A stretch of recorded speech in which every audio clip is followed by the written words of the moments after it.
Three, two, one, liftoff. That's one small step for man. Contact with a test one. She earned a bachelor's Hi, it's degree me, in Tim systems Dodd, the Everyday engineering from the Astronaut. US How Naval are you guys? I Academy feel like it's in been Maryland a in really long 2010, time since I've been able to and stream a master's launch, and degree in tonight nuclear is a engineering very, from the very University of exciting launch Cambridge for me in to be able England to in stream 2011. because this As a is Gates a Cambridge Crew-3 mission. This is Lieutenant the Commander Barron fifth earned her crewed submarine mission warfare of officer SpaceX's Dragon capsule, qualification and deployed carrying 3 times while astronauts on serving board. aboard the This is honestly, I'm At the really time of excited for this one. selection as an I'm extra astronaut excited candidate because in Commander 2017, Rajachari she was is serving from as the Cedar Falls, flag aide to the Iowa, superintendent which of the is US oh Naval sorry, Academy. SpaceX audio is still kind of loud. Which is where I am right now in my hometown. This is where I live and where I have a studio here, along with the Mars studio down in Texas by Starbase. But this is where I live in Iowa, and I live in Cedar Falls, Iowa, which is where Rajachari is from. Super cool. I am really, really stoked. So yeah, let's do what we always do at the beginning of any mission, and that's going to give you guys a pre-launch preview so you know what to expect on this upcoming launch. And there's a lot to be excited about on this one. So let's just dive right in here. So, and actually, why don't I go ahead and go right away before we even get into this, the pointy end up, flamey end down. We'll confirm that in a little bit, actually. We'll wait until we have good visual confirmation of that.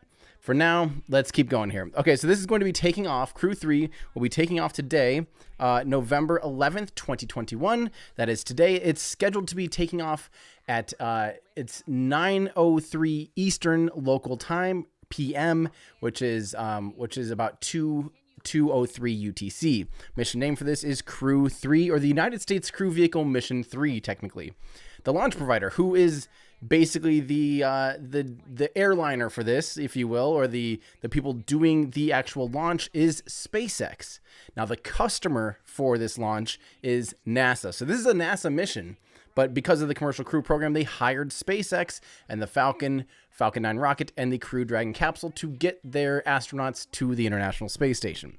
The rocket, this particular rocket, is Falcon 9 Block 5. This is booster B1067-2. So you'll notice that 2 means this is the second time this particular booster has flown to space and has done its job. So that's really cool, of course, that we're seeing reflown hardware reuse happening in these Commercial Crew programs. I love that.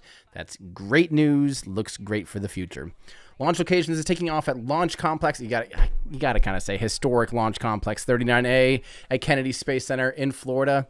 The payload mass is around 13 metric tons, so about 28,700 pounds.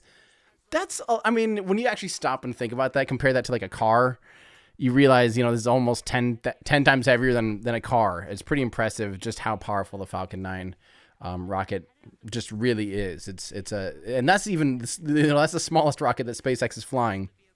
So that's pretty amazing. Where is the spacecraft going? Crew Dragon will be rendezvousing with the International Space Station, which is at an orbit of about 400 kilometers, so 250 miles in altitude. Will they be attempting to recover the first stage? Yes. This is, of course, a big part of the Falcon 9. It's always a bummer when they don't recover the first stage. When the booster gets thrown away, that's a bad day. Well, not necessarily, but it's sadder to me. Okay, then where will, let's see, this will be landing 535 kilometers downrange or northeast on a short fall of gravitas. Will they be attempting to recover fairings? No, there are no fairings when it's Crew Dragon. So you can look behind me in this little shelf thing here. You can kind of see, let me just cut real quick. You can see that's a fairing would be like that, and this is a Crew Dragon capsule. So you would notice that it does not sit inside of a fairing, so that if they have to abort off of the rocket, if there's any anomaly, they have the crew safely on top of the vehicle with nothing out, protecting it. It's not inside of anything else. So it has quick and immediate egress if necessary.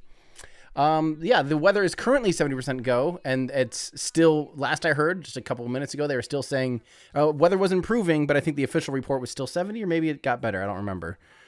This is going to be the 5th SpaceX crewed mission, as I mentioned at the top, the 3rd commercial crew transportation capability mission, or CCT CAP, the 4th operational Crew Dragon mission, because Demo 2, the very first one with Bob and Doug in 2020, that was just a demo flight, wasn't considered operational. And then, of course, this is only the 3rd one for NASA, but don't forget about Inspiration 4, that was just in September. That was, of course, an operational mission, but it wasn't going to the International Space Station. So it wasn't a NASA mission at all. It was entirely private. This is back into those NASA contract missions. This is the, 4th operational Crew Dragon mission. The first flight of Crew Dragon C210 Endurance. So a brand new Crew Dragon capsule. That's awesome. The 8th Crew Dragon mission, because they've had, when you include the in-flight abort test, the pad abort, all these other things that they've done. This is actually the 8th flight altogether, and including the original DM1 mission, the demonstration mission 1 that was uncrewed. This is the 3rd crewed flight on a flight-proven Falcon 9, so a reused Falcon 9. That's awesome. We love to see it. This is the 127th flight of a Falcon 9 altogether. Amazing. 93rd booster landing coming up on 100. Incredible. 24th launch for SpaceX in 2021. Busy year. 136th SpaceX mission altogether. 110th orbital launch attempt of 2021. It's been a busy, busy year. So you can go ahead and read through the rest of our pre-launch preview where you'll meet the crew on board. Like I said, again, I'm really stoked that Raja Chari is on board. He is from Cedar Falls, Iowa. Got to take a lot of pride in that myself.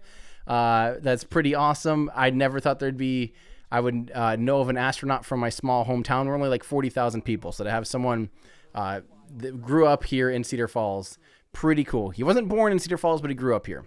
There's also the pilots, so don't forget there's the commander and the pilot. They both are the ones that really operate the spacecraft. Thomas Marshburn, and he's flown a lot. He's flown on a space shuttle for STS-127. He was also on Soyuz for Expedition 34 and 34/35.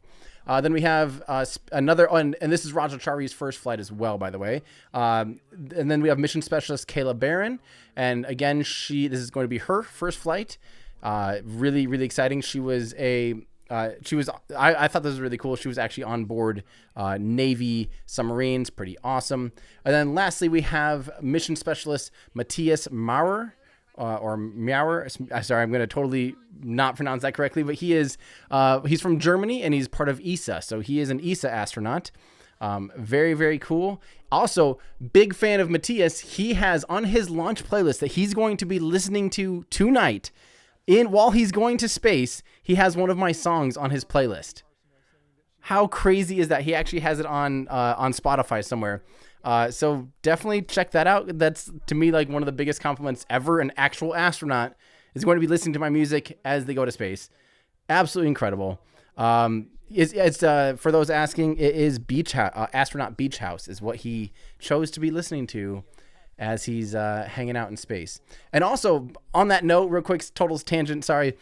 Just yesterday, I finally released what used to be called 27 Merlins. Now it's called Heliocentric, a new 3-album EP. You can find it on iTunes, Apple Music, Google Music, YouTube, all those, Spotify, whatever, I don't know, wherever you are.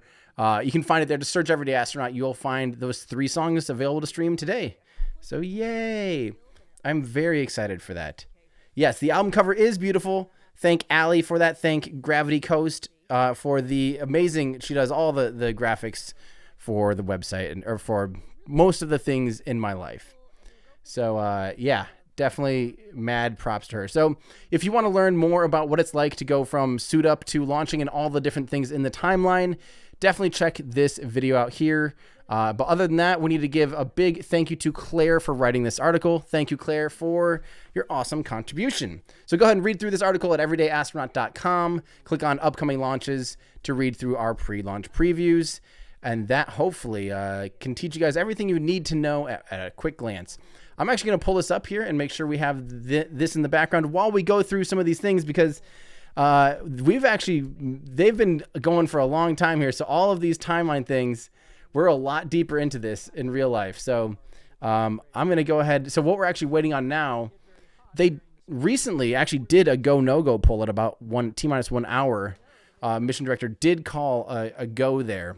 Now I don't remember if they do one again. They have shifted the timeline a little bit, and they continue to shift it ever so slightly between things. So I might need to update the poll or the little timeline down here.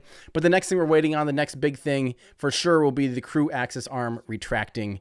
Super excited for that, because that's a real good sign that we are go.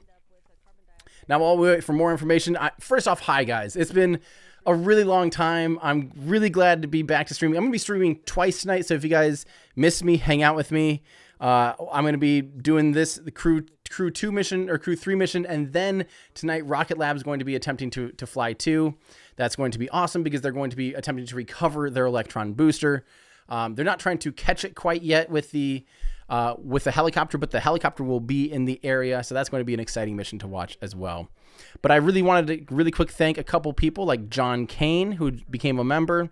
We also have Brian Scherer became a member, and Adam Moles became a member. By the way, YouTube members and of course Patreon supporters, you guys are in luck. You're going to be some of the first people to see this beast, which is the entire history of every Soviet rocket engine that's ever existed, basically. The most insane video I've ever worked on. Really, really excited about this video. Lots of fun stuff. We even talk about thrust differential with the N1. Lots of cool things. So, of course, if you are a YouTube member or a Patreon supporter, you will be getting early access to the drafts of that video, able to provide your feedback and let me know. We're hoping to actually get a draft out this week. We're close. We're close. It's an hour and 36 minutes as we speak. It might get trimmed down a little bit more, and we're hoping to leave it all as one cohesive video, believe it or not. I talked about maybe changing it, but I think we're going to keep it actually as one long video, and I'm really excited for that. So, so thank you to YouTube members and Patreon supporters. You guys mean a lot. I also, for some reason, am missing the clock, I just realized. Can you tell it's been a while since I've streamed? No. Let's see here. Make sure this is actually... Oh, that's weird. It was up earlier and now it's gone. Okay, now we're back. We do have this, but I probably have to like time it perfectly because I'm way off. Man, I am bad at this. Look at that. I'm like 30 some seconds off. Well, maybe I'll just actually hide the clock because frankly, we don't need it. But let me keep answering some questions for you guys here. Ooh, look at that is Artemis. That is going to be Artemis 1. That's Orion stacked on top of SLS. Say what you will about this program. I am genuinely super excited. I think this will be one of the most exciting rockets to see fly in my lifetime. Because it's basically the combination. It's almost like a Saturn V launching a space shuttle. They're twin siblings, like culmination, the child of a Saturn V and a space shuttle. I didn't get to see the Saturn V, obviously, and I didn't really ever get to see a space shuttle mission. But this has a lot of space shuttle heritage hardware, so it will be really exciting to see. I can't wait to see that thing fly. So I will hopefully be down to witness that one. Thank you, David, and Musical Wolves, with a good question. Does the new Dragon weigh more or the same as the other Dragons that have flown? I believe they're still pretty much the exact same. I don't think they're doing too much internal tweaking on these vehicles. They might have a few things. If anything, maybe Trevor in our Discord would know a little bit more about what exactly has changed. But the biggest things that they're working on is refurbishability, making sure that when they pluck these things out of the water, they can have a quick turnaround to refly them, because that is an issue. You're landing in salt water, you're landing in water, you have to refurbish this vehicle to be able to refly. So for them, making it lighter weight, they'd rarely ever max out the Falcon 9, believe it or not. Because the cool thing is they can always kind of push it a little bit further down range if they need to. But the toilet is tweaked. Yeah, the toilet has been tweaked. They had some toilet issues that they learned about when it was free flying for 3.5 days or whatever with Inspiration 4. Hold on. spacecraft. We're also checking with the Dragon mission director to make sure that they are ready to go. Okay, so we're going to be getting a go. And no-go right now here, we're so waiting to listen for that launch director to come up. There we go. Cool. Now we have been checking, as I said, with the Dragon mission director, also NASA launch manager to make sure they're ready. Now you can see on the screen right now, Falcon 9 on the pad, crew access arm alongside the Dragon capsule. Earlier you saw the vehicle assembly building during that previous interview. The Falcon and Dragon launch team, as well as key members of NASA, are in the Launch Control Center, which is just adjacent to the vehicle assembly building. And as you saw earlier, if you were with us, they've got a view straight towards pad 39A through the large windows of firing room 4. Now, going back to the current screen view, you can see the crew access arm. That arm, once we finish the readiness poll and instructions to the crew, or instructions to the launch attention team. On countdown net. And here it comes. The poll is complete, and teams have pulled go for propellant load and launch.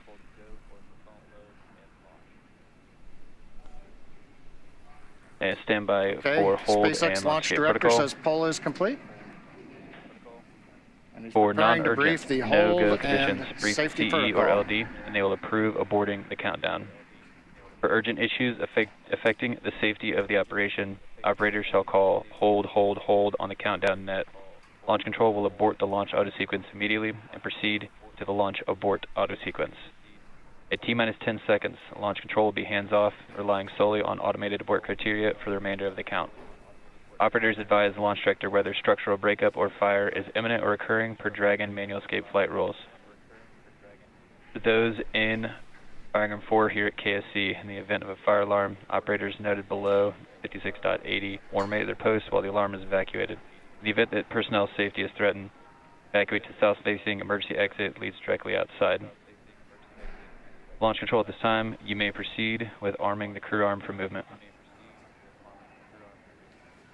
Just over T-minus 44 minutes. We're going to send it back to Daryl and the team at Kennedy Space Center as we get ready to move the crew access arm. That's Oh, right, wait, John. that's We are actually waiting that big moment here at the Kennedy Space Center in Florida. As we do, we are T-minus 43 minutes and counting, and Correct. just Our got some. retraction has started. And there is the retraction. Great shot of the Dragon moving. It's not moving. The crew access arm is moving away from it. Yep, and you can see that from inside the Dragon as well. And there it goes. Okay, so let's mark that baby. When you're in the capsule, can you see that? You can. You have windows that are at pretty much your foot level, and you can see a little bit out. So you do see that moving away, and once it's gone, you know it's just you and the rocket. There's the camera pointed directly at Dragon. So cool. Great view there. You can see the strong back at the top. Oh, that is a fantastic view. Okay, while they're doing that, we're going to be kind of waiting for the next thing is for them to arm the launch abort system. So the Super Draco motors, they will arm those before they fuel the rocket up because they want to make sure that as they're loading up the liquid oxygen and the RP1, the liquid kerosene or rocket propellant 1, as those things load into the vehicle, it is pressurized. It is an active vehicle at that point, has a lot of potential. That's when they will arm the launch abort system just before that happens so that if anything would happen during the fuel up process, they can safely eject the crew. And then it flies away downrange, pulls the parachutes and splashes down and can be recovered right offshore. So there's a lot of redundancy built into the system, which is awesome. So I wanted to, as far as that type of stuff goes, again, Musical Wolves, I don't know exact upgrades. Those aren't necessarily public. But like I said, refurbishability, because of it splashing down, is one of the biggest concerns for sure. So let's get here. Renau, thank you so much for your generous super chat. Thank you. That really means a lot. Hello, Tim. Glad to be able to catch a stream again. Let's have another successful launch and stream today. This is going to be a great one. I'm just so excited that these commercial crew missions are so successful. They've been so flawless and just beautifully executed. And it's just awesome that we're going from commercial crew into these new commercial, people paying to ride. And we just heard the call out that the crew access arm has completed its retraction away from the rocket. And so up next, hang on 1 second, we're Dragon SpaceX, you are go We for wanna do a section little- 7 of 4.100. Close visors and arm the launch escape system. Sweet. Endurance copies, we're go And that's for what's section 7 up of next. 4.100.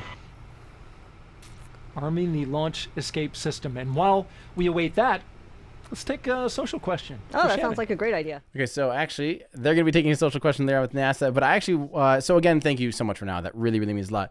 But Nikolai in our Discord has a really good question, and I don't know if I can pull it up here very quickly. I don't think I can, but in our Discord asks, I never understood, what do they mean by arm? What happens with the engine? Do the valves open?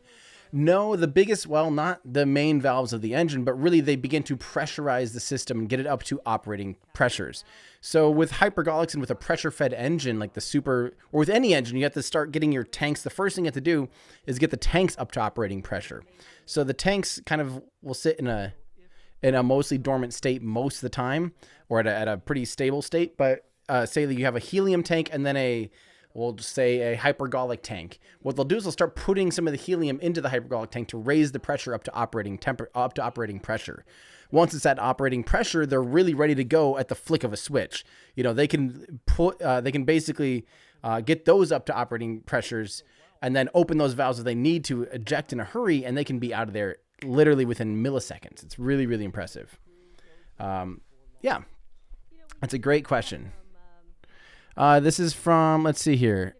Jim, I don't know if there's any from Jim Elo. Is there any launch? Don't forget, guys, you don't have to super chat. We'll try to get any good questions up on air for you guys. This is a good one. Is there a launch viewing map anywhere? Weather is severe, clear in the northeast.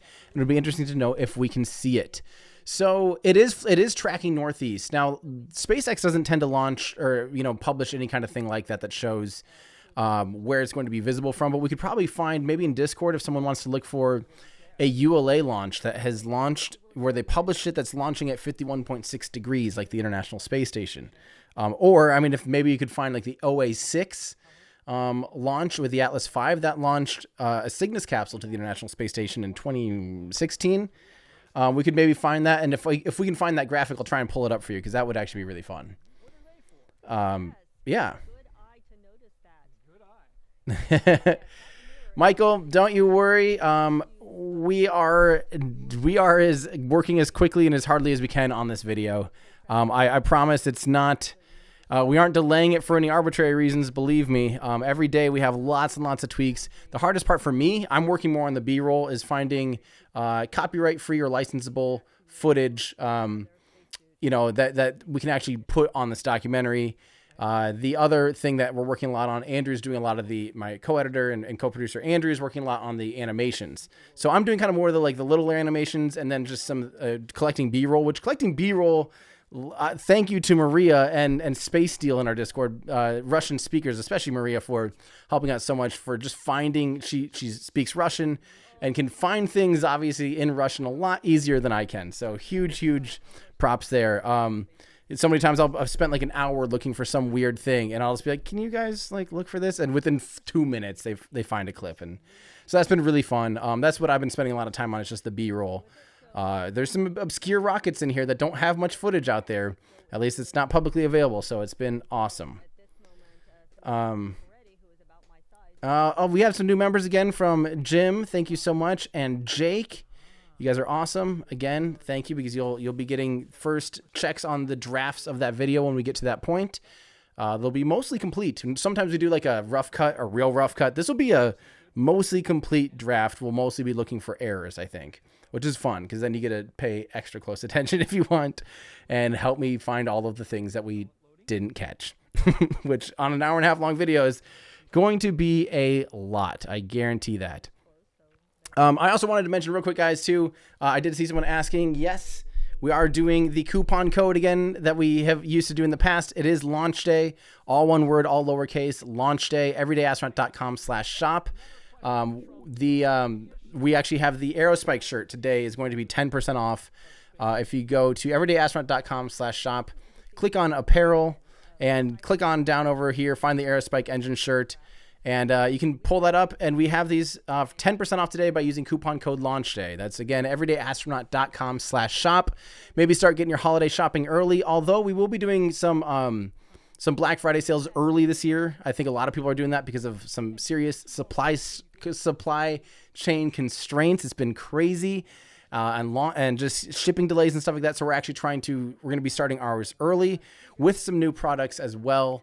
But if you can't wait and want to make sure, we do have very limited items. We have, guys, shirts. We can't even get shirts sometimes. We can't get shirts of certain inks because certain inks are gone. Like, the whole supply chain is so screwed up. So your best bet of making sure that you can get, holiday gifts and stuff this year would be to shop now. So, everydayastronaut.com/shop. That means a lot to me. Thank you to Igor for that. This is awesome from Stephen Lovell. He hopes that his daughter turns out like Jessie Anderson, who is a SpaceX engineer. Awesome person. She is an awesome person. She is fantastic. It's so cool just to see just so many people, so many young people working at SpaceX and NASA these days doing really big things. Really, really big things. And again, guys, a reminder, you don't have to do super chats or anything to get your questions on air. Just ask a good question in chat, and if I see it, and if one of our mods sees it, we'll pull it right up here and let you know the answers. Again, I tend to be more into, I'm pretty into the hardware of these vehicles. I'm not so much someone that's going to know everything about every mission and all that stuff, but I do know a lot about the hardware. I tend to know a decent amount about hardware, how these vehicles work, and maybe why they might make some certain design decisions. And there we heard the call out. Yes. This rocket is being loaded with propellant. Yes. There we go. Obviously, another major milestone, and that is something that is very obvious to the crew. They can feel it loading into the tanks. It starts low down at the bottom of the rocket, but as the propellant gets, the tanks get more full, it gets more vibrations and louder as it gets closer to the crew. Yeah, you can hear that inside the capsule, right? Definitely hear it. That's so cool. That's Shannon's. Something big's Shannon getting ready to Walker happen. knows that. Absolutely. Well, we are T-minus 34 minutes and counting away from the launch. How cool is that they actually have an astronaut in studio that has been inside of this vehicle, knows what it's like when it's fueling up in order to launch. That is so, so cool. Yeah.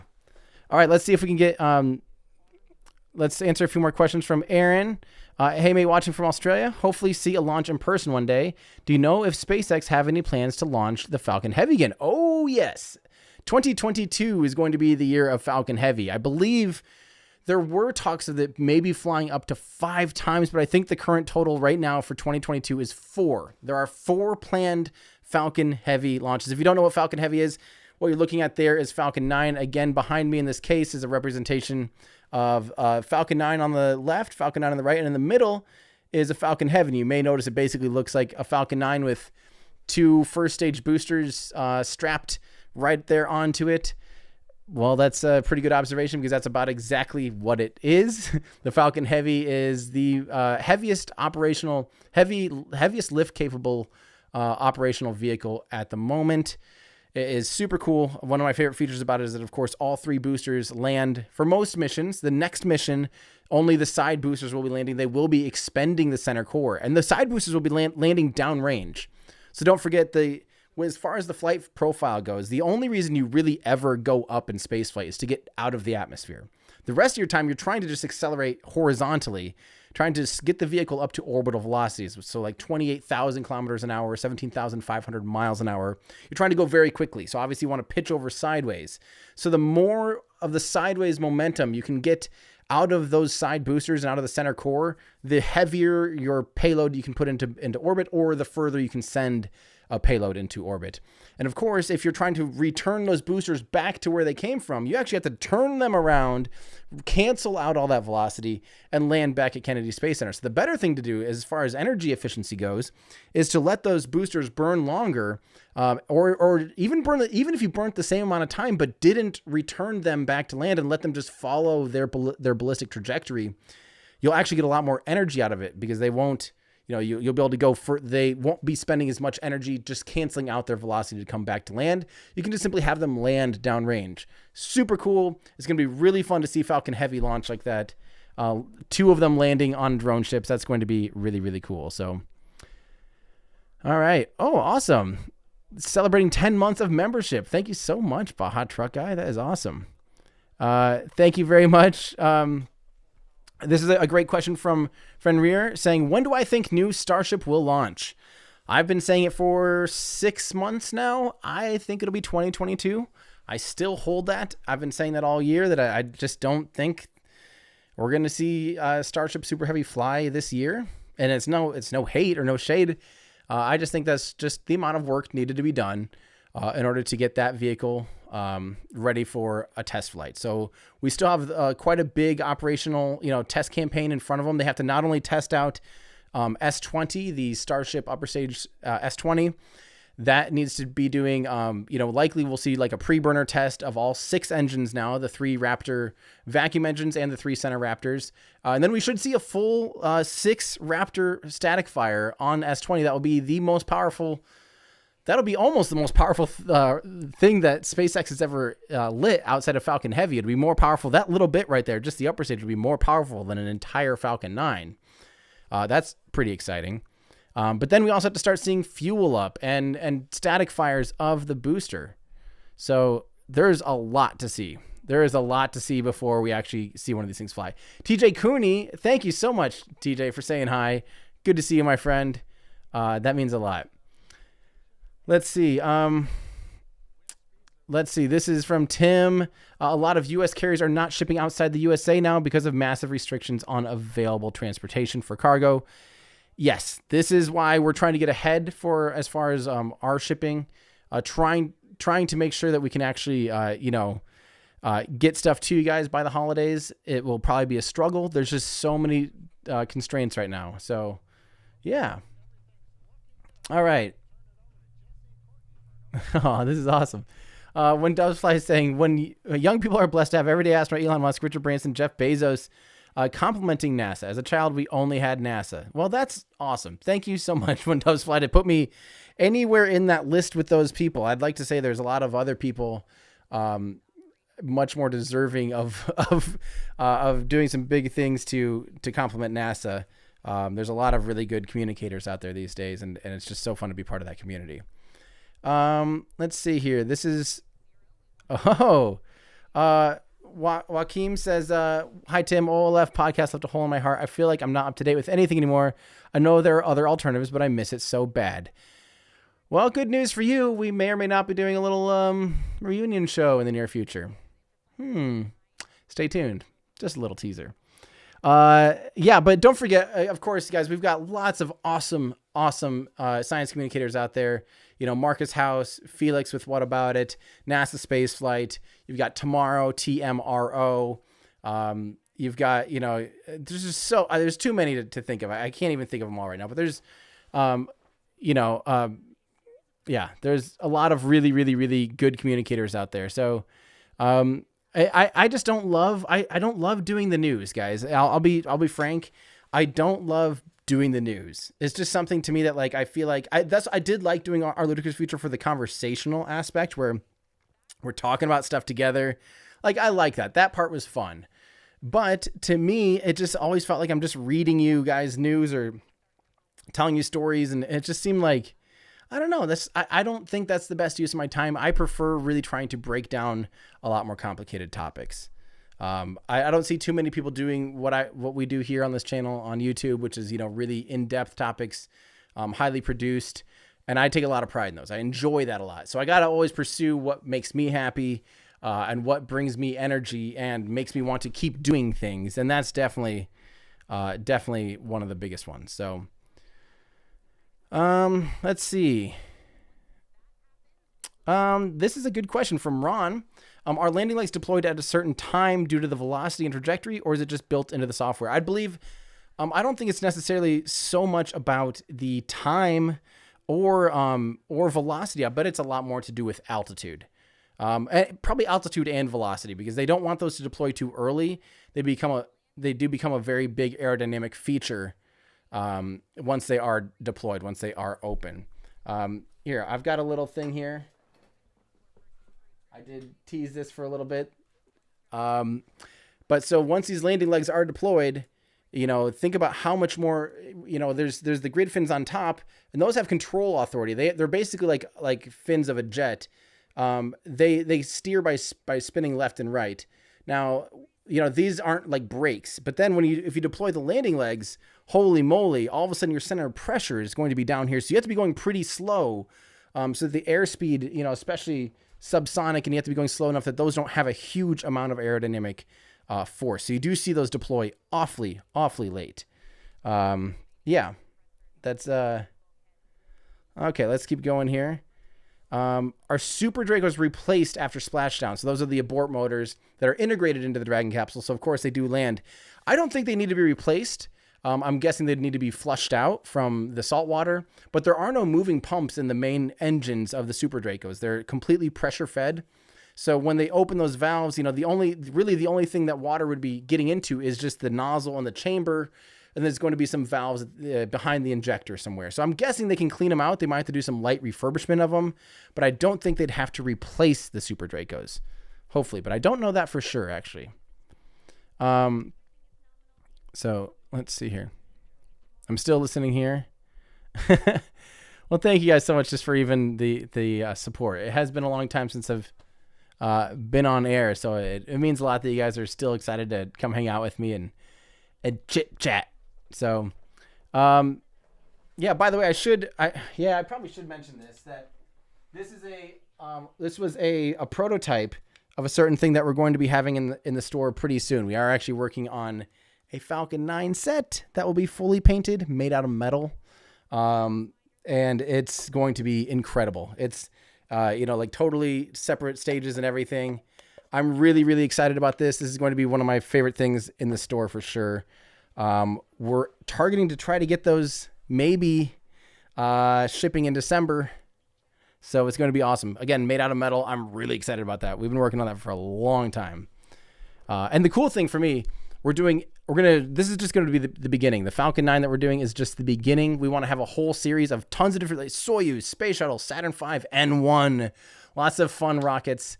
And all at the same scale. So that's going to be the coolest thing ever, in my opinion, because my rockets back here are not to scale with each other, and it bugs the crap out of me. So Dawn Seeker says, don't cry this time.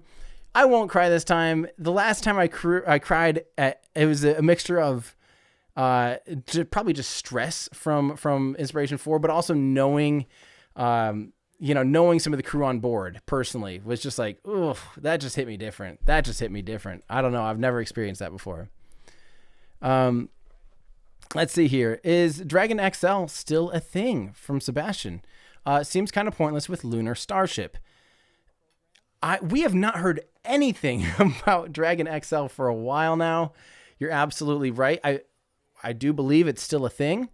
But so what he's talking about there is basically SpaceX was awarded a contract with NASA for the upcoming Gateway, which is a lunar gateway mission where there's going to be a space station in near rectilinear halo orbit around the moon. If you don't know what that is, don't worry, you're not alone. It's a very weird type of orbit that is not normal. So basically the Apollo missions went around the moon basically at the belt. So they spent half the amount of time having communication with the Earth, on the near side of the moon, and half the time on the far side of the moon when they were orbiting the moon. This is a space station that's basically going over the poles, but it stays constantly. It's a really weird thing. It stays constantly where the Earth can see it at all times. And it's in this really elliptical orbit, and it's called a near rectilinear halo orbit. I do talk about that quite a bit in basically it's like SLS versus Starship Part 2, or it was SLS versus like Saturn V, Apollo versus Artemis. We talk a lot about the missions, how they're different. So if you're curious about the Gateway, we do talk about that halo orbit quite a bit. But we haven't heard anything about Dragon XL since, I guess we saw a rendering a few months ago or something, but we haven't heard anything. Gateway still, to me, even though there's parts being built, feels very in limbo. But we'll see. We will see. Let's see, this is a question from Jason. What are the logistics of long-term storage of rocket engines? For example, the NK-33 that Aerojet purchased. Great question, Jason. So yeah, those engines are 40 years old. The NK-33s that were supposed to be on the upgraded N1 rocket were, built and developed in the 1960s. So they're 50, 60 years old. They're really, really old. And of course, when Aerojet refurbished them to make them the AJ-26 that they put on Antares, they did have to refurbish them some. And I'm guessing most of it's things like bearings, or if there's any kind of any kind of rubber seal or anything, but for the most part, metal's perfectly fine sitting there. Especially, aerospace grade metal won't likely be, pitting or rusting out or anything.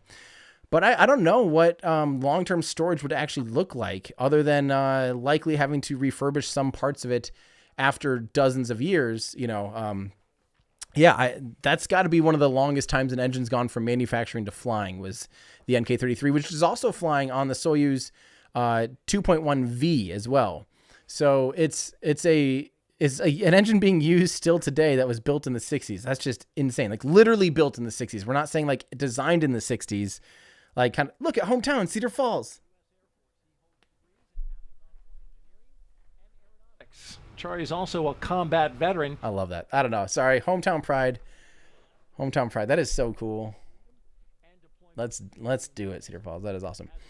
Okay, so in my opinion, that's probably almost has to be the longest a rocket engine has gone from manufacturing to flying. Very, very cool. All right. Thank you for the membership, Noah. I appreciate that. Let's see. This is a great question here from F's for console. So what's the difference between Raptor 1 and 2, and will I be doing a video on this? We don't really know too much about Raptor 2 other than it'll be a massive simplification. I should point out real quick for those of you watching, all of that smoke is totally normal. That's not smoke. It's actually condensation. It's quite literally the same thing. Like, I don't know if you guys ever seen dry ice, on a humid day, especially, or opening a freezer on a humid day. You'll see some condensation pouring out. It's that exact same thing. And that's because the liquid oxygen they put inside the Falcon 9 is minus 207 degrees Celsius. Stupid cold. If I remember right, that's like 280 something degrees Fahrenheit. Very, very, very cold cryogenic. That's how cold it has to be, really cold like that in order to take oxygen and make it liquid. You have to obviously chill it down a lot, go from a gas to a liquid. And when you do that, it actually condenses 1,000 times. So obviously space is of utmost importance on a rocket.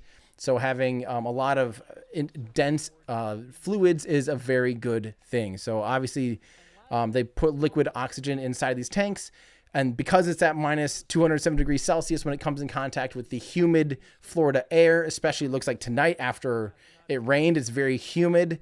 There's just absolute big clouds of condensation pouring off of it. Totally normal, totally fine, totally safe. So don't panic if you do see that.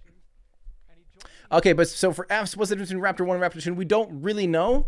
We haven't heard much other than it's going to be a massive simplification and that we will clearly see the difference. This is going to be a pretty major redesign, a major overhaul. Here we go. There's the shot that I was talking about. So totally normal. Don't panic. This is totally fine. So, I'm assuming we'll learn more from Elon when it comes out and when Raptor 2 is heading out. But I know that the tank watchers out there, we've got NASA Spaceflight, Lab Padre, Cosmic Perspective out there that will for sure be getting footage when Raptor 2 starts arriving to Boca Chica and to Starbase. I have no doubt that we'll have plenty of news about it. And I'm sure the expert sleuths will be gathering differences on what's different. As soon as I know and have enough data that's not just speculative and not rumors, and if it's a substantial enough change and something that I can actually talk about, that sounds like a great video to me. What's the big difference? So yeah. Let's see here. Thank you so much to Yuma. That is awesome. An aerospace engineering student about to graduate. That is so cool. I really, really appreciate that. I love hearing from students. That's super, super, super cool. Let's see. Double checking here in Discord. Am I missing something? Let me know, Discord. I don't know what that announcement you're talking about. I will let you know if it's something that I should be saying. Thank you so much to NCAR. All right, so let's see. That's awesome. 8 months of membership. Okay, so Dean, why test the Raptors and vacuum Raptors at the same time on S20? Will they be lit all at the same time in a real flight? So I actually asked Elon that when we had that interview at Starbase in August. He kind of skirted the question a little bit. Not that I don't think he knows the answer, but I don't know if it's something that we actually really know that much about right now. The flight profile likely would be advantageous to light all 6 engines. Even using the sea-level Raptor engines in a vacuum, I'm guessing, because at that point you're still trying to, you have a limited launch window, a limited amount of time to actually. So at stage separation, you're going to come back down, right? If those engines don't light, you're going to fall back down. So you really do actually have a limited amount of time to accelerate fast enough to never actually fall and hit the Earth, right? So you have to accelerate to a certain speed. So you do still have gravity, not necessarily gravity losses at that point, but you can optimize a little bit for a faster acceleration. And especially at the very beginning of the burn, when the vehicle weighs like 1,200 tons, it might be advantageous to burn through, maybe a minute or two with all 6 engines, and then throttle down the center engines and then just use the Raptor video.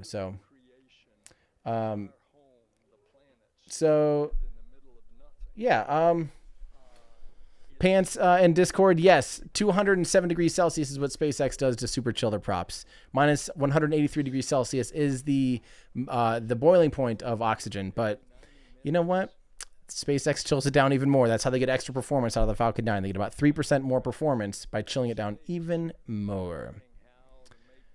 Let's see here. Let's keep going on some great questions. But yeah, so again, as far as S20, I'm guessing that it will be advantageous to light the sea-level Raptor engines at stage step for just a little bit of time and then rely fully on that. So, all right. Enzo wants to know, is the launch abort system maneuverable by the mission captain or the commander or the pilot, or is it pre-programmed in terms of trajectory and triggering system?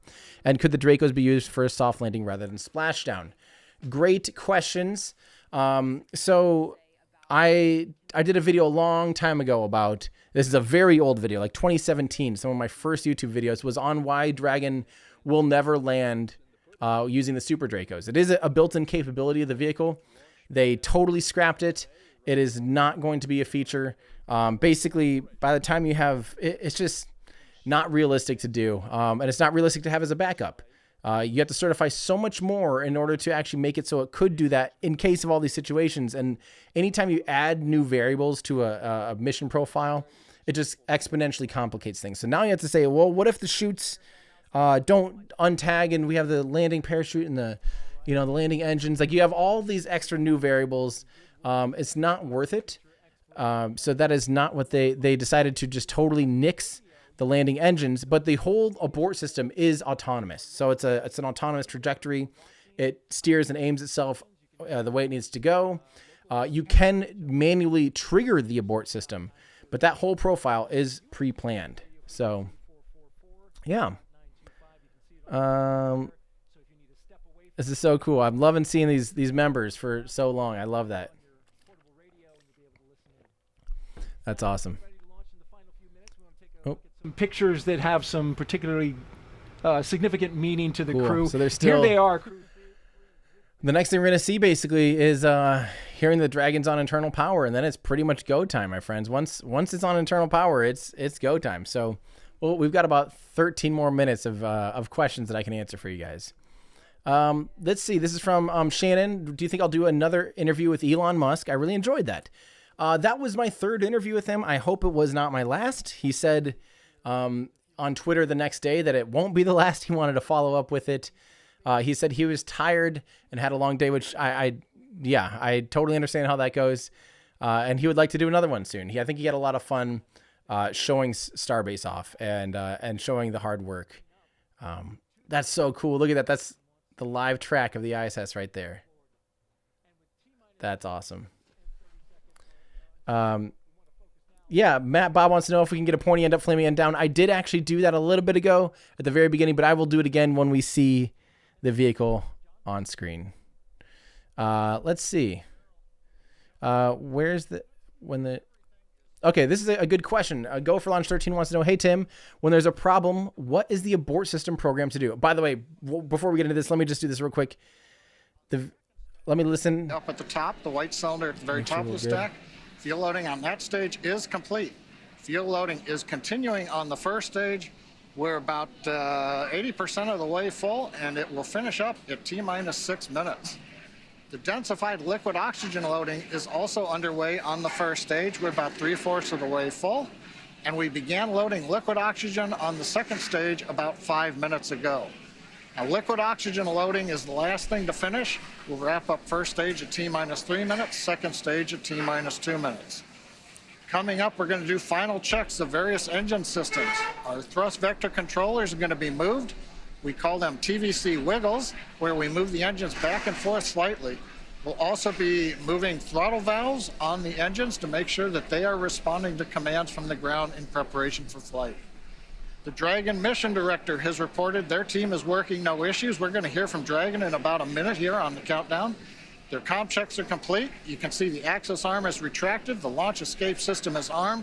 Crew is strapped in and they're ready to go. They'll get their final instructions at T-minus 10 minutes. They'll be told to configure their displays for launch. And that setup will give the crew insight into how the launch is proceeding and provide them constant updates on vehicle health. At T-minus 5 minutes, we'll be in terminal count, and Dragon will go to internal power, and we'll hear continued callouts on the countdown net as we get closer to liftoff. And finally, easy to say, range is go, weather is go. So right now, Courtney, we're coming up on T-minus 10 minutes. One of the things that we'll hear on Dragon flights that we don't hear on other ones is the abort callouts during the countdown. Can you enlighten us a little bit on what goes on with that? Yeah, John, great to hear that everything is going well. We're continuing to track that Dragon and Falcon 9 are ready for launch. But just in case anything were to happen, Dragon is fully prepared to initiate an abort. Upon liftoff, you'll be hearing number and letter combinations on Dragon's trip uphill, which will mark different abort zones throughout the flight, the numbers signifying the stage of flight and the letter as the abort Dragon zone. SpaceX, The confirm first crew displays are configured for launch. Copy. Endurance displays are configured for launch. And copy that. Crew-3, we are honored to have you at the controls today as the first crew to fly aboard Dragon Endurance. We wish you a great mission, feel look, Godspeed, and enjoy the ride. Thanks, Sarah. And sometimes when you try to fly on Halloween, you get a trick instead of a treat. But how honored and appropriate to get to fly Endurance on Veterans Day. We're proud and honored to represent the SpaceX and NASA teams as we head to the ISS to live and work on groundbreaking science for the next 6 months. And there we have it, some final words from the crew aboard Dragon, and a good luck from the Corps here on the ground. Super cool. Okay, so I will answer those questions now about the launch abort system. So basically, its whole job is to, if there's a problem, if it detects like a rupture in the tank. So I don't know if they still do this, but back in the day, they literally would run 3 wires down the length of the booster, all the way up and down from second stage down to the first stage. They'd run wires, and if any 2 of those wires all of a sudden lost contact, it would automatically trigger the launch abort system. And what happens when you know, that would obviously mean that there's a massive rupture and a massive failure. So as soon as any 2 of those 3 wires were tripped, then, you know, Bob's your uncle, the whole vehicle will all of a sudden, you know, be probably exploding. So the launch abort system is triggered at that point. And what they do is they basically let go of the clamps that are holding on to the Crew Dragon, which sits on top, you know, right here, it sits on top of the second stage. And there's some clamps that basically hold down onto it. Those will simultaneously release as they fire up the Super Draco motors. They are very quick to spool up because they don't have turbines. They don't have turbo pumps. They are completely pressure fed. So as soon as that fuel, the UDMH and N2O4, the hypergolic propellants, as soon as they reach the combustion chamber, they're going to spontaneously combust and start producing thrust and pull the vehicle off of the rocket in a hurry. They pull something like 8 Gs. They can pull more than that. But if I remember it, I think 7 to 8 is pretty standard. But yeah, that's how the launch abort system works. And then once it runs out of fuel, it's still going to be arcing up. They'll then eject the trunk off of the Dragon capsule. They'll deploy drogue chutes almost immediately because they don't fly very high. They only get maybe 3 kilometers up in altitude or something. It's not very high. They deploy the drogue chutes and then they deploy the main chutes right away in time to be able to land and splash down safely downrange. So they've had to test that with both a pad abort has the ability to abort while on. They're saying something's coming up at 6 minutes. but they have the ability to abort on the launch pad or while in flight. They've had to do both a pad abort test, and they also did an in-flight abort test as well. So very, very, very cool. Thank you, Jonathan, for your super chat. I'm going to get here pretty close around T-6. I'll probably be listening in a lot more. I'm sorry if I'm missing your super chats. Again, thank you guys so much for your support. It's so good to be back. Don't forget, I'm going to be streaming again tonight, assuming that Rocket Lab is still on track to launch in just about 2 hours. So I'll only be covering this launch for probably another hour. I'll take a little break, and then I'll be back at 10 again already for a Rocket Lab launch. So if you missed me, fill of RP1 on the first stage. Now the first and second stage are completely filled with that RP1 kerosene. Now just under 6 minutes to launch until that instantaneous launch window today. The next milestone will be for Dragon to transition to configure for terminal count, and that's when Dragon's onboard computers will take control of the vehicle, and Dragon will be on internal power, no longer relying on those lines from the ground. So we have a lot of really good questions here in my Discord channel that I wanted to bring up too. And there's a lot of them about the abort systems. The abort system, I do want to run you. I have two really good videos, a few good videos specifically about abort systems. I'm pretty passionate about them, but the one that's maybe the most comprehensive as far as abort systems is actually, why doesn't Starship have an abort system? I have a video called Why Doesn't Starship Have an Abort System? We run you through every time a launch abort system's ever had to be used in human spaceflight ever, how many times it would have saved lives. The answer is it's only been used twice, both times on Soyuz. Once as a pad abort way back in like 1966 or something on like Soyuz 4, I think. Strongback is retracting. That's the thing that holds the All right, rocket John, vertically. some good calls. Dragon is now on internal power, and Falcon 9 propellant tanks are pressurizing for Strongback retract. Cool. Okay, so that was like way back in the 60s, or maybe it was the 80s. I don't remember. It was a long time ago. But also then again in 2018 for MS-10, another Soyuz launch, the Korolev cross didn't quite work out. The Soyuz boosters didn't detach. One of them didn't detach properly. It led to a failure of the Soyuz, and they had to use the launch abort system then in 2018. Those are the only two times a launch abort system's ever been used to save lives. The only other mission where it would have saved a life was saved lives would have been on Challenger. If, say, the shuttle would have had a launch abort capability, which it did not. It would not have helped in Columbia, and it would not have helped for the first, was it Vostok mission? And the first Soyuz and one of the Soyuz missions. So all the times that people died in spaceflight, only Challenger would have been prevented because of a launch abort system. So again, watch that video. Also, I have one like I have a good video about why is SpaceX and Boeing and Blue Origin using pusher launch abort systems instead of a tractor launch abort system. So I have 2 or 3 videos specifically about launch abort systems. I think they're really cool. So give those a watch if you need more launch abort in your life.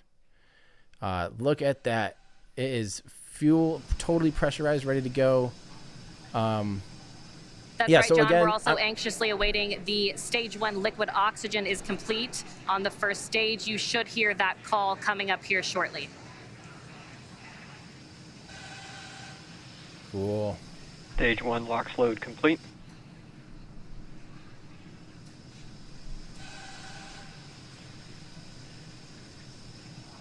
That's awesome. Everything's looking good, guys. They are ready to go. We're at T-minus 2.5 minutes. Again, I'm sorry if I'm missing your questions. After we get to stage separation and Dragon capsule deployment and Dragon deployment, I will continue to answer questions. So again, thank you for your patience. We had some really good questions in our Discord channel. I'll get to those as soon as I can too. If you want to join our Discord channel, go to patreon.com/everydayastronaut. There you can get access to our awesome Discord channel. Hi, Discord. We'll try to get to that hydrogen one in a little bit. I love that question. All right, let's listen in here. We're coming up on T-minus 2 minutes. At about 90 seconds before launch, as we see the propellants come back down off of the Strongback to prepare for liftoff.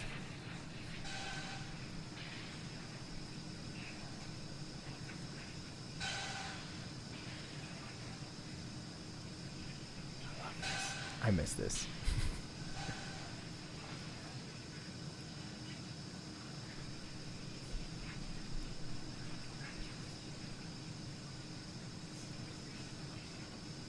Stage 2 LOX load complete. Dragon is in auto idle. All right, Falcon 9. With that, Falcon 9 is fully fueled. We have fuel on both the first and second stages, and both stages are filled with liquid. Loud venting. Filled with liquid oxygen. Dragon is also in auto idle. The flight computers on board Dragon maintaining their calculations, standing by for the T-0 mark. We will get a final go, no go. That next call out will be that Dragon is in countdown. Standing by now for that call. Final,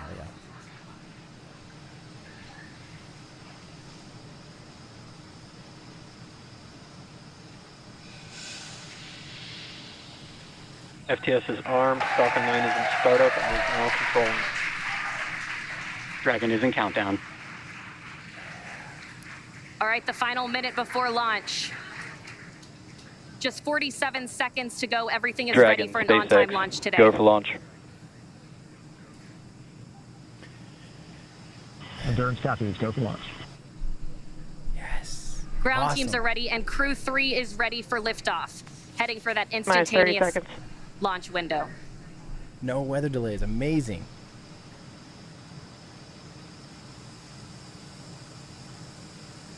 Seconds to liftoff. Minus 15 seconds. All right, about T-minus 3 seconds 10, to light the engines. 9, 8, 7, 6, 5, 4, 3, 2, 1, 0. Ignition. And liftoff. God. Break.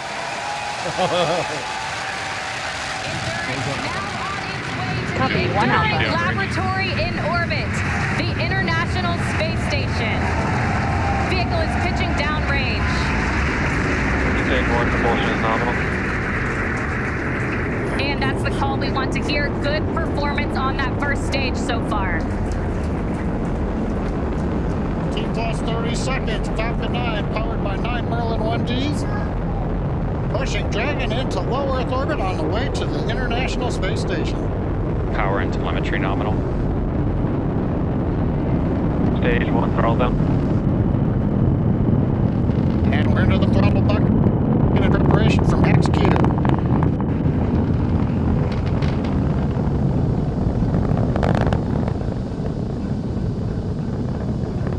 Getting ready to throttle the engines back up.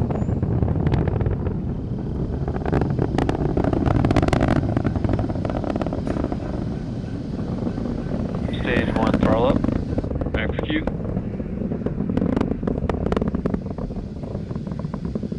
Stage 1 Bravo.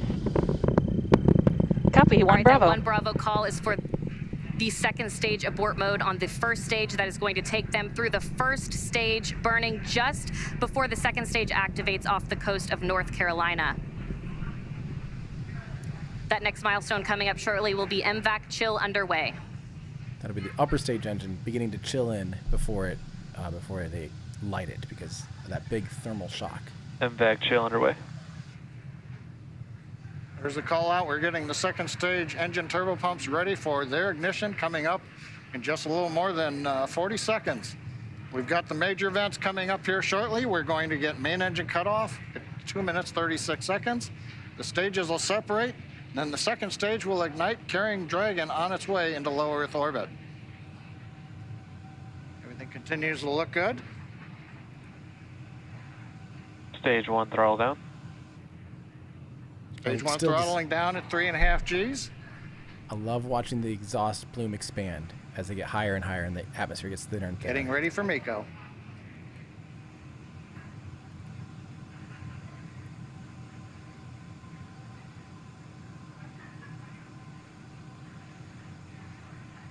MECO. Stage separation. Stage 2 Alpha. Copy, 2 Alpha. All right, we have ignition of the second stage. And you saw that green flash. It will be normal, that little ring that fell off, that's normal. If you saw that thing falling off the engine, totally normal. Don't worry, guys. Station. Yep, they are on their way. On the left side, first stage, you can see the titanium grid pins coming out, the streaks of the exhaust of the second stage engine going by. And the lights of Florida down in the background. Acquisition signal. That's right, and on your right, that second stage glowing. So cool. So let me explain real quick too why the second stage engine glows like this. You'll notice that further to the right, it's not glowing at all, and especially deep into the right. That's because all of that is actually cooled by the liquid fuel of the engine. They run it through the walls of the engine in the chamber and at the throat, and then all the way down to this. You can kind of see a little bit of what looks like a little snail-looking thing here, kind of to the right of that bright glowing section. And that's where they actually are injecting some of the exhaust gas from the gas generator. And that creates this film layer in between the very hot exhaust of the main engine and the nozzle wall. And now that nozzle wall is so hot, it also still radiates a lot of heat because it's made of niobium. So they allow it to get white hot like that and radiate a lot of the heat out into the vacuum of space. The engines are pointed down towards the drone ship when we do the relight. Relight for the entry burn will come at T plus 7 minutes and 30 seconds, 3 minutes from now. Currently, the first stage about 166 kilometers up, continuing to coast to apogee for another brief period.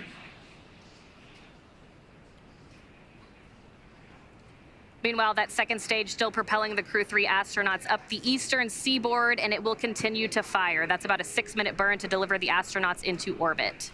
Wait. Trajectory nominal. Trajectory nominal.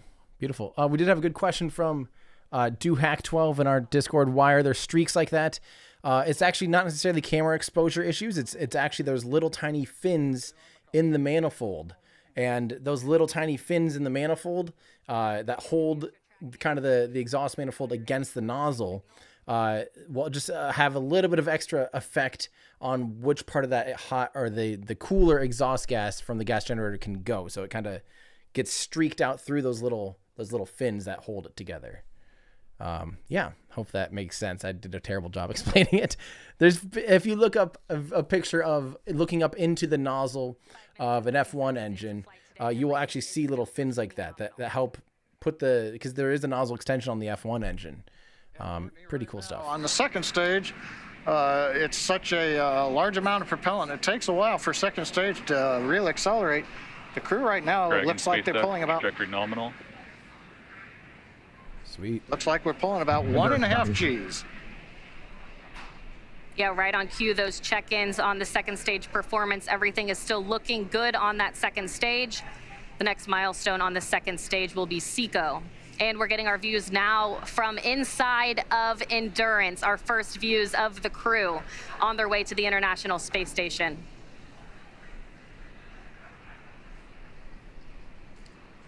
So crazy.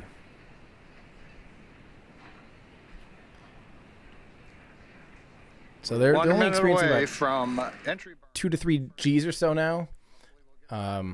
They will peak out at 3.5 Gs, I think, is the peak acceleration that NASA allows the astronauts to experience. So the vehicle has to be designed around being able to decelerate enough and throttle down enough to maintain an acceleration no greater than 3.5 Gs.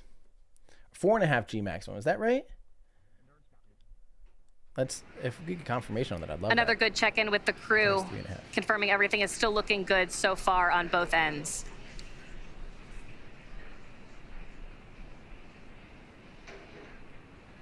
That next milestone coming at 7 minutes and 30 seconds will be entry burn start.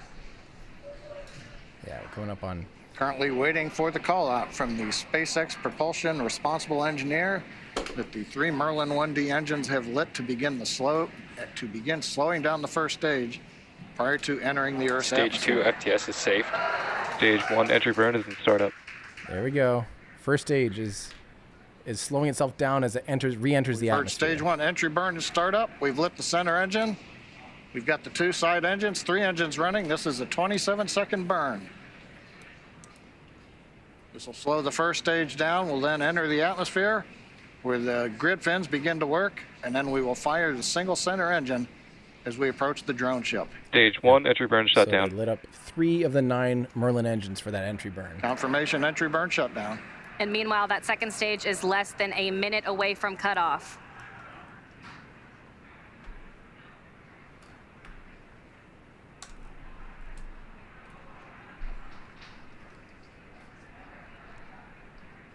Yes, stage 2 has flight termination system. Everything. Stage 2 and terminal guidance. There's they will cut flight termination system right when they're basically at orbital velocity for the stage 2.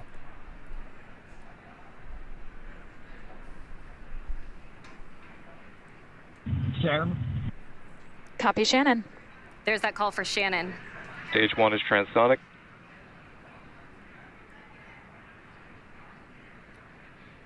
Stage 1 decelerating as we prepare for entry burn. But our attention is right now looking at stage 2 as we get ready for shutdown. Yes. Beautiful shutdown. Stage 1 landing burn.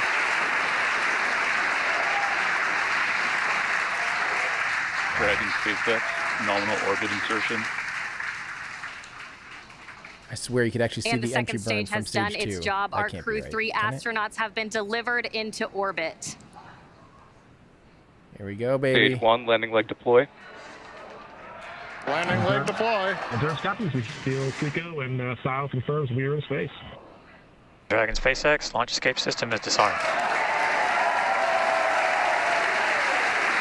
SpaceX is cheering.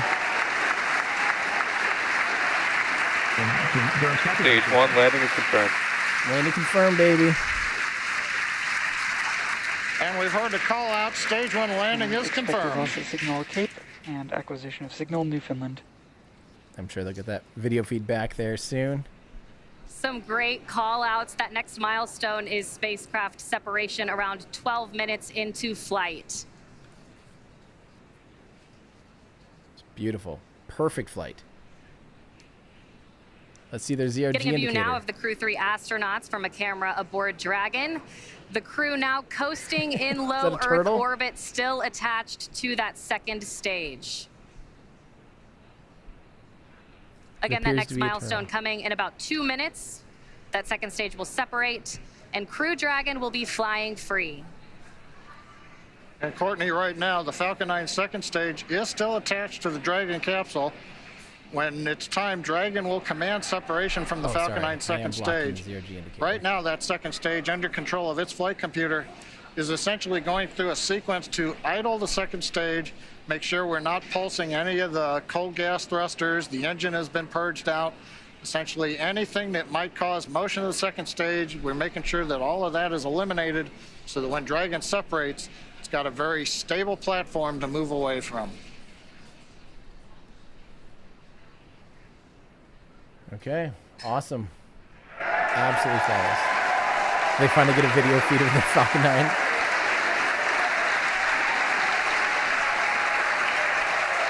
I believe the cheering in the background, they're getting video back of Falcon 9 first stage on drone ship as we get ready for Dragon separation.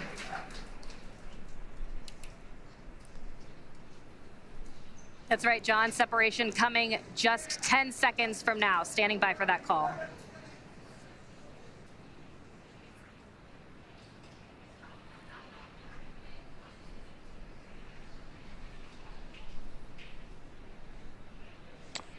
Expected loss of signal Wallops.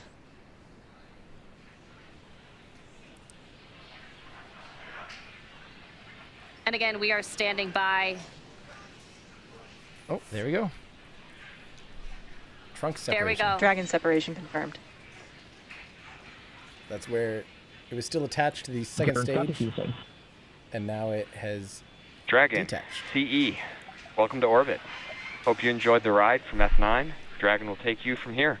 Safe travels. Stand by for words from LD. And Endurance, LD here. On behalf of the SpaceX launch and recovery teams, it was a pleasure to be part of this mission with you. Enjoy your holidays amongst the stars. We'll be waving as you fly by. Cheers. It's awesome. Wow. Incredible views of the crew now in orbit on their way Thanks, to the guys. International It's been Space It was a great Station. ride, better than we imagined.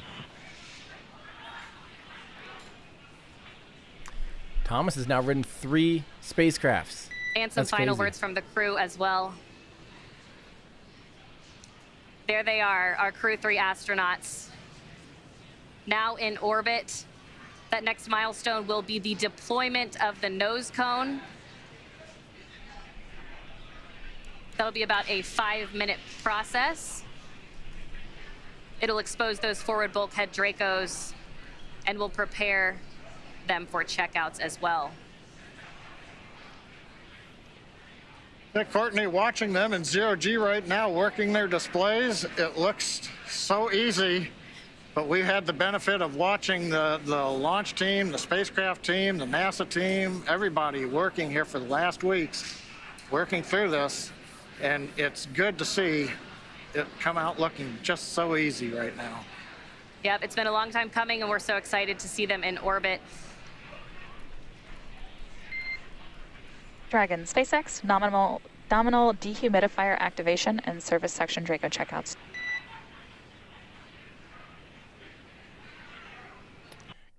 ECSA will be opening advisor slowly. Cool. So so while they're kind of just wrapping up here, we have a lot of good questions here. So Jeremy, we're hoping to get the metal version of the Falcon 9 rocket that we have. This is, again, this was a total prototype mock-up. An engineering mock-up. There will be a painted and metal version of this vehicle up in our shop that comes in really cool. I'm actually almost most excited about the packaging. Again, thanks to Gravity Coast for the awesome graphic design there. It's seriously like super cool, store worthy. We're hoping to like actually put it in stores like Kennedy Space Center, Johnson Space Center, stuff like that. We actually hope to have it on shelves, is what I'm saying, which is the goal for it. We'll see. We're doing a pretty small run first, but we're hoping to actually have them beginning shipping in December, maybe, and maybe being able to get them to you before the holidays. That's been the push for a while, but we will see. So, yeah, we don't even have a price confirmed yet. We're waiting to get the final units and get everything done. It should. So, as you probably know, with model rockets, they tend to be expensive. This is going to be, I think, one of the highest detailed ones you can get. And most durable, and definitely the coolest. And I think we're going to be under 400, which I'm really excited for. That's the goal is under 400. We should be doing it. So, yeah, metal's going to be awesome because I'm always afraid to touch my, all my rocket models. I feel like they're so fragile.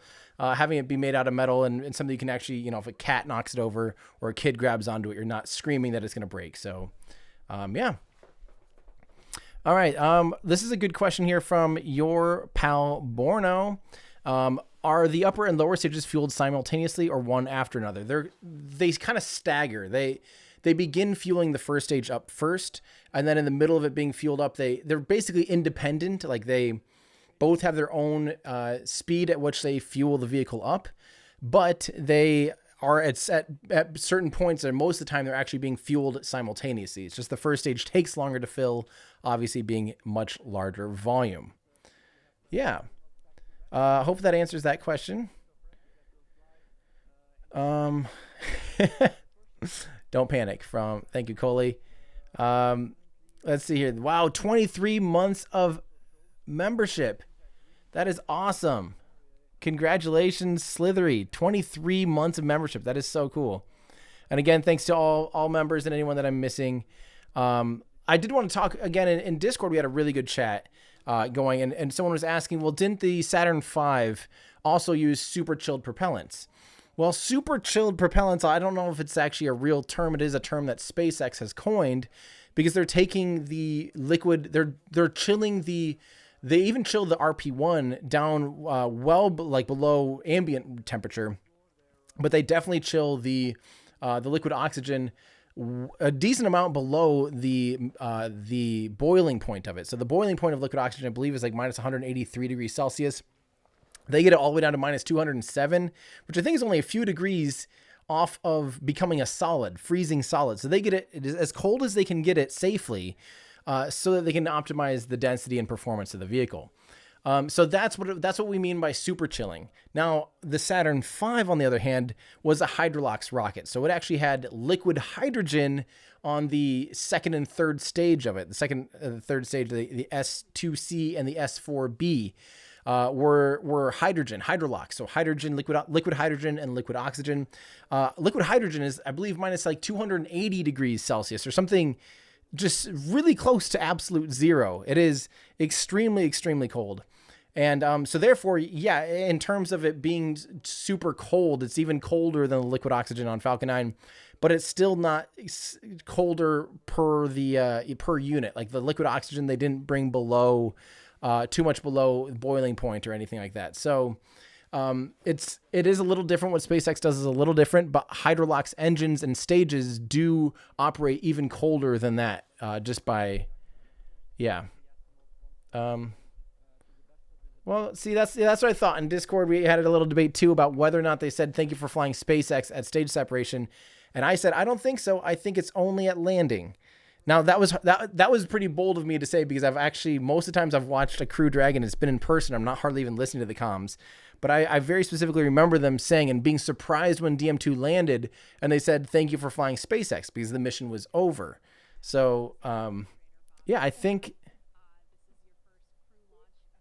So I'm pretty sure they only say it. But yeah, and for those of you on YouTube asking, yes, if you do want to join our awesome Discord community and gain access to videos and things like that before, get some special access perks, head on over to patreon.com/everydayastronaut. Again, hopefully, probably by the end of this week or for sure early next week, you guys will be getting the first sneak peeks, the rough drafts of the longest, most comprehensive video I've ever produced about the entire history of the Soviet rocket engines. It's going to be incredible. I promise you're really going to like this video. Those people that review it at the beginning when it is first coming out provide a lot of feedback. So if you're one of those people that's commenting on videos like, hey, you got this wrong, or I wish you had talked about this, that is your last opportunity. We've actually been doing this for years. Literally, I've been reading the script to patrons for over a year, and they've watched it totally morph and change from the first version of it to what it is today. It's a completely different video, completely different beast, completely different animal. And I think it has quite literally almost every rocket that's ever flown to orbit. So yeah, so if you want access to that, patreon.com/everydayastronaut, and also head on over. YouTube members will also get access to the early drafts as well. This is really cool. An architecture student, N-Scale Train Boy, want to say, hey, student of architecture here, but you reignited my love for space. Hopefully I'll design some space infrastructure someday. Unfortunately, the rest of the comment was cut off, but I love that anyway. I'm a huge architect fan.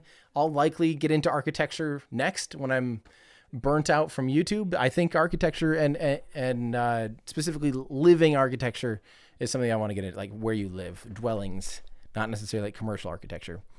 Let's see. Ooh, this is a funny one here from Michael Busby saying, would you dare tell us what your least favorite video is that you released that is still up and viewable? I've only taken one video down, and only because it's so factually wrong, I felt like it was irresponsible to keep it up. Or not necessarily wrong. It was the very first video ever put up. I took back basically the very first one. It was technically the second video I scripted and put up on YouTube. Was how does the Falcon 9 land? Why they don't use parachutes for the Falcon 9. And it's not that it's wrong per se, but I just totally missed the mark on a lot of stuff. And it's just really bad. It's just a really bad video. So that being said, the next one after that, there's like two more that are really embarrassing. In the early days, I feel like I'm just screaming at the camera. I am like 2 octaves too high and really echoey. It looks like it's color graded by a 4-year-old with a tan marker for some reason. Like, it's just the worst looking footage. I always been shooting in 4K, but man, my audio was terrible at the beginning. But yeah, there's like a intro to vocabulary to spaceflight or something. That one's pretty embarrassing. Actually, the one that's pretty embarrassing, really embarrassing, because my tone is so bad, was February 27th, 2017. I made my first YouTube. Hey, there we go. Finally. February 27th, 2017 is when SpaceX announced that they're going to be flying humans around the moon someday. At the time, it became Dear Moon later, but at the time it was going to be a Falcon Heavy carrying a Crew Dragon capsule, only 2 people going around the moon. That obviously has changed now to Starship, but that was the first video I ever made. It's super cringy, but that whole thing is kind of what made me start doing YouTube, was coming up on 5 years ago. All right, let's keep answering a few more questions from you guys. So thank you guys again for your super chats and things. So Frosty Can't wrap my head around the fact that this is starting to become routine for them. Landing rockets from orbit is still insane. Now, just to be clear, I got to be extra pedantic here. I love, of course, you're 100% right. This is becoming routine. We're just like, oh, no big deal. But don't forget the first stage booster of Falcon 9 is not landing from orbit. It is landing from above the Kármán line. So when the first stage is landing, it's coming at peak. Its apogee is something like 150-ish kilometers, depending on the mission. That it can vary quite a bit, but 150 kilometers, well above the Kármán line, definitely within space. But its maximum velocity is rarely much more than a quarter that of orbital velocity. So it's still quite a bit slower than orbital velocity. Not to say like, oh, it's not impressive, because it's still stupid impressive to land a 15-story building from 150 kilometers while going 4,000 kilometers an hour or 8,000 kilometers an hour even, or whatever it is. Still super impressive. But as far as landing a rocket from orbit, we still haven't really done anything like this. The space shuttle is really one of the few vehicles to land without like a parachute, to land a rocket, because the shuttle itself had the rocket engines. I'm trying to think about, and Buran, although Buran didn't really have any main engines. It just had the RD-58Ds on there. So it really, wasn't main engines. So it was still kind of a rocket, definitely more of a spacecraft. The space shuttle was a bit more of a rocket, and it would land from orbit. But as far as landing a rocket from orbit, the space shuttle is still about the only thing they've got, believe it or not. Yes, again, Autumn, Tesk. I think we all should be doing this in chat. Everyone, let's real quick to say congrats, SpaceX and NASA. Like, I think this is definitely time to have your smile. Oh, I think they're wrapping up here. I'll keep answering a few more questions, but I'm probably going to take a break pretty soon so that I can get ready and prepare for the Rocket Lab launch. So, yeah. All right. Let's see. This is from Will J. Do you have to get name licensing for the model? We're working on that directly. If not, it's okay to call it a SpaceX Falcon 9. The thing that you can't do would be putting the logo on without permission. So that's what we're working on right now. So, yeah. So hopefully we find out here soon. Thank you again to the members like Richard Napier, Corey, Ton for being a member. Let's see what other questions we have. Again, awesome. I love that you guys are so stoked for this, because this is definitely fun to witness, just these flawless missions like this. This is from Sebastian. So if they are receiving 1.5 Gs, do they feel the floor pushing up on them, or do they also feel the pull from Earth too, like when I accelerate in my car? Well, Sebastian, it's a little bit, it's different than like when you're accelerating in your car. The 1.5 Gs of acceleration is beyond. So, okay, this is weird because we're talking about net acceleration versus like basically static acceleration. So, oopsies, I forgot to turn off the overlay here. Whoops, not that, the timeline. And here, they're actually doing a cool little thing here. Let me actually turn off. Cool. All right, so what was I talking about? Okay, so if you took your car vertical and like attach it to, chains or something that would allow it to climb straight up, and you were able to accelerate 0.5 Gs more than just stationary. So accelerating at 0.5 Gs, that would be a total net acceleration of a total acceleration of 1.5 Gs. I think that's how we do it. Yeah. I think that's how they count it. I don't think it's 1.5 Gs beyond Earth's 1G. So I don't think it's like 2.5. I'm pretty sure it's 1.5 as in 0.5 Gs more, because at launch it's only like 1.2 Gs or something. So it's barely lifting off. It's only going, but you're only feeling 20% more force on you than you are just laying on your back. Now a car, what's different is your forces are going to be different. Your forces are going to be lateral, not vertical. So when you're accelerating in a car, your forces are, sometimes a really fast car, like, some of the faster Teslas, Bugatti, some of these, like a Nissan GTR, something like that can pull extreme G-forces, get below, like a 2.7, 0 to 60 or 2.5 or something. You're starting to get to the point where you are accelerating at more than 1 G of acceleration. Now that's going to be, again, 90 degrees to the main force of gravity. So really the total gravity you're actually experiencing would be at 45 degrees. The actual force all forces equal, would be something like that. But yeah, I hope that makes sense. I hope my long-winded rant doesn't confuse everyone like it does me sometimes. Let's see here. This is from Aditya saying, I saw a couple rockets that use Kerlocks that burn blue. A couple people said that it means that the burn is extremely hot. Any truth? Yes, there is some truth to that.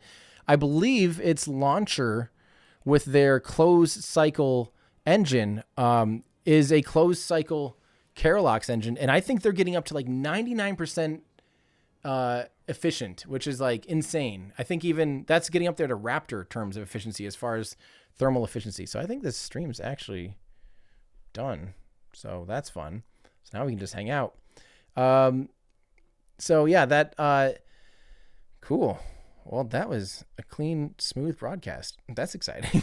I like when it just goes nice like that. Yay. Okay, so anyway, I'm just double checking everyone, making sure that I'm not. Okay, anyway.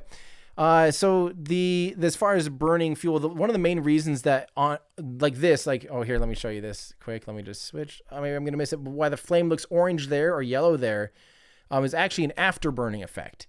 It's the fact that the atmosphere, how do I say this? The leftover carbon molecules in the Kerlocks. So when you burn Kerlocks, the fuel, especially like coming out of the gas generators, mostly just a bunch of leftover Kerlocks, and there's CO2 in that. So you'll notice that the flame, you're actually seeing carbon burning, continuing to burn as it reacts with the oxygen in our atmosphere. So it's still really hot. It's coming out of there. It's reacting with the oxygen in our atmosphere, and it's glowing bright orangish yellow. Now you'll actually notice that the tail of the Falcon 9, it is still blue. The Falcon 9's exhaust is blue. So yes, it is true that Kerlocks engines can burn blue. There will always still be some kind of, unless every single bit of carbon, that's what's normally going to glow that bright yellowish orange. Unless every single bit of that is perfectly burnt in the combustion process, you will see that likely burn up in the atmosphere as afterburning, in the afterburning process. Afterburning meaning like it's ejected out of the engine. It's no longer part of the combustion process of the engine, and it's being burnt outside of the main combustion chamber, again, when it reacts with the atmosphere. But that being said, there's the opposite true, because normally Hydrolox burns really clear. You might just see a tiny bit of blue, like the Space Shuttle main engines. You barely see anything. But then you have the RS 68As on the Delta IV Heavy and previously the Delta IV Medium. And those have an ablative nozzle. So there's literally like, a 3 millimeter thick or whatever carbon ablative nozzle and chamber. So it intentionally, as it heats up, that flakes off and that'll come out of the nozzle. So that carbon will still be really hot, glowing hot coming out of the nozzle, and you will see that afterburn in the atmosphere. So the Delta IV Heavy, although it runs on Hydrolox, will have a lot of bright glowing carbon exhaust. It'll look more like a Kerlocks engine. I just always think that's a fun note. Let's see here. This is a good question from Yoag or Joag. Will the Dear Moon mission orbit the moon, or will they just do a flyby? Pretty sure they're just doing a flyby. There was a really confusing, it was like a tweet or an Instagram post or something, and they showed a picture of astronauts on the moon saying that Dear Moon will be the first civilians to be on the moon. And they didn't say go to the moon, they said on the moon. That's the only time they've ever said that. I think that was just a faux pas. Unless they worked out some kind of new deal with SpaceX where they're going to be using like the HLS lander. And that's a whole different thing. The flyby mission is a lot simpler mission. They could be doing that with a more standard crewed Starship vehicle. And it wouldn't ever have to do any kind of, basically, if you fuel up an entire Falcon or Starship in orbit, in low Earth orbit, and get it totally full to the brim, you will have enough energy to do an injection and do your lunar flyby. But I don't think you'd even have enough additional fuel to go into lunar orbit, let alone enough fuel to get into to land. So, yeah. All right, let's keep going here. I did not see the delay on Rocket Lab's launch. Anyone got some facts on that? I would love to know so that I know what I have to do with my... so I know what I need to do with my thing. Let's see the latest tweets here. no earlier than, is that at a different time? 11:30 now Eastern. So that would be, wait, 11:30, that's 10:30. No, that's still the same time for me. That was an hour ago. I don't think there's been any delay yet. That seems like, that's not a 1 hour delay, I don't think. Oh, wait, that'd be 11:30 my time. Okay, 11. Yes, it is a 1 hour delay. Thank you. That is a 1 hour delay. Okay, I'll have to change my stream then as soon as I can. Thank you for letting me know about that, Cameron. I appreciate that. This is from It's Ultima. Where did I get my New Shepard, New Glenn, and Electron models? From the manufacturers, so from the companies. Blue Origin sent me New Shepard, New Glenn, and Rocket Lab sent me Electron. But again, like I said, assuming this goes well, and assuming if you guys like these model rockets when they're painted and made out of metal and all the things, and if you like the packaging, which I think you will like the packaging. Let me show you guys a real quick little sneak peek, because the packaging is definitely about the coolest thing in the world. Hang on, let me try and find this. Give me 1 second. Not that. Why did it? There we go. Let me make this full screen here for you guys. So check this out. This is going to be the packaging, because you can separate the stages. You can make it so it can stand on its landing legs on its own. It's an awesome model. This is going to be about the coolest thing ever. So that's a little sneak peek of the packaging. So stoked. Again, huge shout out to Gravity Coast. Find Allie's work on Twitter. Yeah, super cool stuff. Really, really cool stuff. I'm so stoked. Okay, anyway, let's see. Oh, this is so cool from Catherine. I was listening to your music on Spotify, and Go for Liftoff came on right as the rocket took off. That's super cool. That means a lot. And it's awesome that you're listening to my music during launch. Thank you so much. Again, I do need to remind you guys that I do have my music now. There's a new album up on Spotify and iTunes and wherever else you listen to music called Heliocentric. Go check it out right now. Let's see if I can find it. Spotify.com/everydayastronaut. I don't know if that's how that works. No. I tried. Want. But go find it. Just search Everyday Astronaut on whatever music player you have. It used to be called 27 Merlins. It's now called Heliocentric.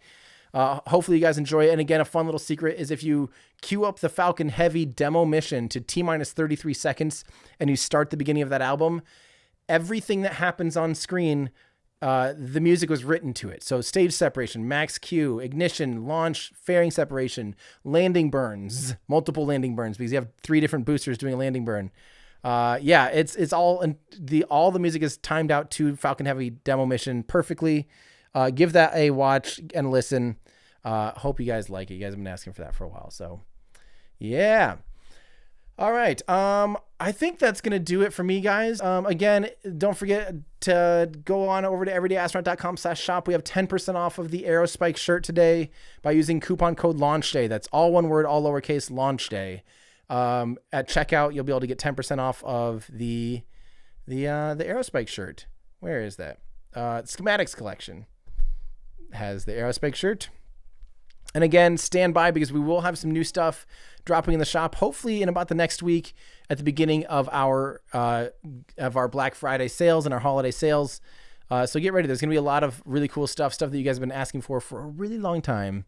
So I'm really, really excited about that. So thank you guys all again for those of you that support me and allow me to continue to do what I do. And of course, get ready, get hyped, because the Soviet rocket video is, I know it feels like it's been forever. And believe it or not, this is not the longest time between videos. We were producing videos for the most part most of the year, but it has been almost 4 months since the last produced video outside of the interviews. But the last fully produced video, it's been almost 4 months. So this is a huge one. This is the biggest, most absurd video I've ever made. It'll make the Raptor video look like a walk in the park. It'll make the Aerospike video look like a walk in the park. Going to be super awesome. So I can't wait. I know I've been hyping it up for a long time, but I promise it's for a reason. So, yeah, sorry. What was that? Oh, that's cool. My mom is so stressed watching this start. She is a real life friend of Matthias. That's super cool, Joel. Small world. I love that. All right. Again, hopefully you guys can join me here in about 2.5 hours. I'll be live streaming the Electron launch as well. So as soon as I shut this down, I'm going to change the time to the Electron launch. And yeah, that's going to be awesome. So yeah. All right, guys. Thank you all so much for tuning in and watching with me. Again, huge congratulations to SpaceX and NASA for just a flawless start to Crew-3 and the beginning of that new expedition. I don't remember which, 59, 60 or something. I don't remember. We're so far up there. All right, guys. Yeah, thanks. It really means a lot. It's great to be back. Good seeing a lot of you guys here. So stand by. I will be on again in just over 2 hours. So hopefully we'll see you guys there. But that's going to do it for me. I'm Tim Dodd, the Everyday Astronaut, bringing space down to Earth for everyday people. Goodbye, everybody.